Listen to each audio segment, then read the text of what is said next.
Bonjour, merci d'avoir cliqué sur le flash web de France 3, Pays de la Loire. Dans l'actualité, la grande mobilisation attendue demain, mardi, dans l'éducation nationale. Attention, si vous avez des enfants scolarisés de la maternelle à la terminale, des solutions d'accueil sont possibles en cas de profs en grève, mais il faut souvent s'inscrire à l'avance.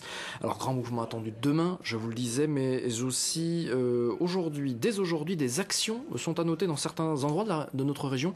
Par exemple, à Cholet, dans le Maine-et-Loire, là-bas, des parents d'élèves organisent depuis ce lundi matin une classe sauvage. Ils réclament l'ouverture d'une nouvelle classe. Reportage complet dans notre 12-13 Pays de la Loire dès ce midi. Un 12-13 à retrouver sur france3.fr région Pays de la Loire. C'est l'événement politique du jour. Le Sénat passe à gauche pour la première fois depuis 1958. C'est donc une première sous la Ve République. Une victoire historique pour la gauche et notre région a d'ailleurs contribué à cette bascule. Et hier, 3 départements étaient concernés par ces élections. La Loire-Atlantique, le Maine-et-Loire et la Mayenne. Au total, 11 sièges étaient à pourvoir et la gauche en a gagné 2. Un petit mot de sport pour vous dire que le Sartois Joe Wilfried Tsonga a remporté hier dimanche le tournoi de tennis de Metz. On voit sa joie en ce moment à l'image.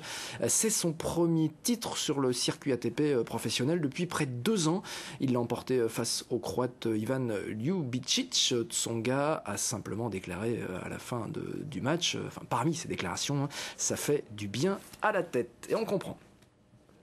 On n'oublie pas non plus les 24 heures du Mans, c'était ce week-end et c'est une Kawasaki qui s'est imposée. On voit ici la Kawasaki qui passe victorieuse la ligne d'arrivée. C'était celle du trio français d'Acosta, Four, Leblanc. Une première dans l'histoire de cette épreuve parce que c'était une 2e victoire d'affilée pour le même équipage. On voit ici la Suzuki qui a terminé à la 2e place ce week-end au Mans. Suzuki qui tient la première place là au classement du championnat du monde cycliste d'endurance. C'est la fin de ce flash, n'hésitez pas à le partager. Prochaine mise à jour en fin d'après-midi ou avant si l'actualité le justifie. Je souhaite une très bonne journée, je vous dis à tout à l'heure.